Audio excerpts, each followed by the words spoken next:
नमस्ते। आज बात करेंगे जियोस्पाई एआई की, एक ऐसी चौंकाने वाली टेक्नोलॉजी के बारे में जो सिर्फ एक तस्वीर को देखकर बता सकती है कि वो दुनिया के किस कोने में खींची गई है। तो चलिए सीधे उस सवाल पर आते हैं जो सबके मन में होगा। जरा सोचकर देखिए, क्या ये मुमकिन है कि कोई सिर्फ एक फोटो, मतलब कोई लोकेशन टैग नहीं, कोई जीपीएस डेटा नहीं, और फिर भी कोई बता दे कि ये फोटो असल में खींची कहाँ गई थी? यही वो सवाल है जिसके इर्द गिर्द आज हम पूरी बात करने वाले हैं। ठीक है, तो इस रहस्य को थोड़ा और करीब से समझते हैं। ज्यादातर लोगों को लगता है कि ये सब फोटो में छिपी हुई जानकारी या लोकेशन डेटा से होता होगा, पर ऐसा बिल्कुल नहीं है। सारा खेल, सारा राज उस तस्वीर के पिक्सेल्स में ही छिपा है। तो आखिर ये जियोस्पाई एआई है क्या चीज? देखिए, आसान भाषा में कहें तो ये एक बहुत ही ज्यादा स्मार्ट एआई है। ये किसी भी फोटो में मौजूद विजुअल क्लूज को पढ़ता है, जैसे कि इमारतें कैसी हैं, पेड़ पौधे कौन से हैं, सड़क के साइन पर क्या लिखा है, और इन्हीं सुरागों के आधार पर लोकेशन का पता लगा लेता है। और सबसे कमाल की बात यह है कि इसे फोटो के जीपीएस डेटा की कोई जरूरत नहीं पड़ती। और ये कोई साइंस फिक्शन नहीं है, ये आज की हकीकत है। इस टेक्नोलॉजी का इस्तेमाल open source intelligence, cyber security और डिजिटल फोरेंसिक जैसे काफी गंभीर फील्ड्स में प्रोफेशनल्स कर रहे हैं। चलिए अब आते हैं सबसे दिलचस्प सवाल पर। ये जादू होता कैसे है? मतलब ये एआई आखिर उन पिक्सेल्स में ऐसा क्या देख लेता है कि उसे जगह का पता चल जाता है? अच्छा, इसकी पूरी प्रोसेस को ना 4 सिंपल स्टेप्स में समझते हैं। पहला स्टेप, जैसे ही कोई फोटो अपलोड होती है, एआई उसमें मौजूद हर छोटे बड़े विजुअल सुराग को स्कैन करता है। दूसरा, वो इन सुरागों को अपने अरबों फोटोज वाले डेटाबेस से मैच करता है। तीसरा, न्यूरल नेटवर्क का इस्तेमाल करके ये पैटर्न पहचानता है। और आखिर में चौथा स्टेप, ये सबसे ज्यादा मिलती जुलती जगहों की एक लिस्ट बना देता है, वो भी एकदम सटीक लैटिट्यूड और लॉन्गिट्यूड के साथ। तो सवाल ये है कि ये एआई आखिर देखता क्या है? भाई वो सब कुछ देखता है। वहाँ की बिल्डिंग्स का स्टाइल कैसा है, सड़कों पर जो साइन बोर्ड लगे हैं उन पर कौन सी भाषा लिखी है, अरे यहाँ तक कि पेड़ पौधे और मिट्टी का रंग कैसा है, गाड़ियों की नंबर प्लेट क्या कहती हैं, या फिर परछाई किस तरफ बन रही है। ये सब उसके लिए पजल के टुकड़े हैं।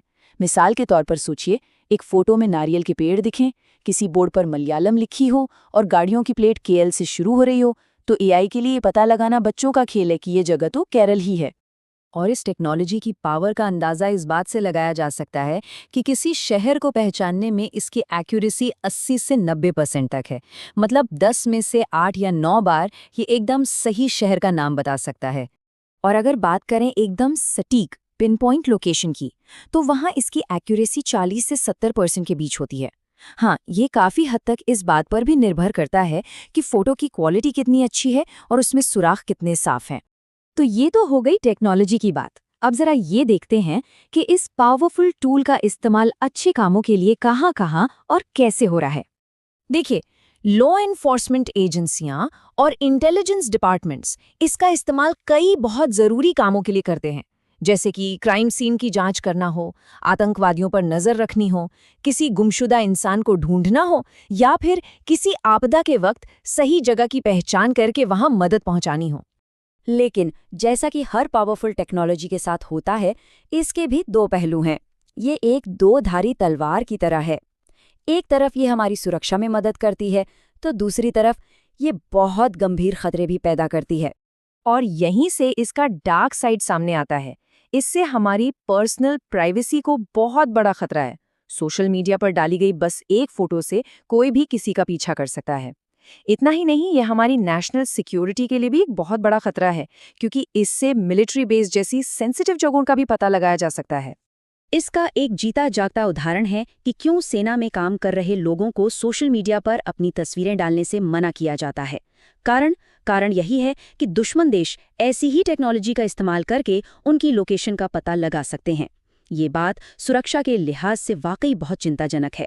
तो जब टेक्नोलॉजी इतनी आगे निकल चुकी है, तो सवाल उठता है कि हमारे कानून और नियम इसे कंट्रोल करने के लिए क्या कर रहे हैं। चलिए देखते हैं कि नई चुनौतियों से निपटने के लिए क्या कदम उठाए जा रहे हैं। भारत में इसके लिए एक मल्टी लेवल फ्रेमवर्क है, जैसे digital personal data protection act 2023, जो कहता है कि बिना सहमति के किसी का पर्सनल डेटा इस्तेमाल नहीं किया जा सकता। फिर है आईटी एक्ट 2000, जो साइबर अपराधों के लिए सजा देता है। और सर्ट इन जैसी एजेंसियां हैं जो लगातार साइबर खतरों पर नजर रखती हैं। पर एक बहुत बड़ी दिक्कत है। दिक्कत ये है कि हमारे कानून शायद इस तरह की टेक्नोलॉजी के लिए अभी पूरी तरह से तैयार ही नहीं हैं। जैसे हमारा डीपीडीपी एक्ट पर्सनल डेटा की सुरक्षा की बात करता है, लेकिन सोचिए, क्या किसी फोटो में दिख रही कोई बिल्डिंग या सड़क पर्सनल डेटा है? नहीं ना। जियोस्पाई किसी का नाम या फोन नंबर तो नहीं उठा रहा, वो तो उन चीजों को देख रहा है जो पब्लिक में मौजूद हैं। बस यहीं पर आकर कानून और टेक्नोलॉजी की रफ्तार में एक गैप आ जाता है, एक ग्रे एरिया बन जाता है जहां ये टेक्नोलॉजी काम कर रही है। तो फिर आगे का रास्ता क्या है? हमें एआई के लिए एकदम साफ और स्पष्ट नियम बनाने होंगे। टेक्नोलॉजी बनाते समय ही प्रिवेसी का ध्यान रखना होगा, जिसे प्रिवेसी बाय डिजाइन कहते हैं। लोगों को इन खतरों के बारे में जागरूक करना होगा और मजबूत टेक्निकल सेफगार्ड्स बनाने होंगे ताकि इस टेक्नोलॉजी का सही इस्तेमाल हो और हम सुरक्षित भी रहें। और अंत में ये हमें एक बहुत ही जरूरी सवाल पर लाकर छोड़ देता है। जब टेक्नोलॉजी की नजरों से कुछ भी छिप नहीं सकता, तो ये कौन देखेगा कि इस टेक्नोलॉजी का इस्तेमाल करने वालों पर भी किसी की नजर है? इस पर सोचेगा जरूर।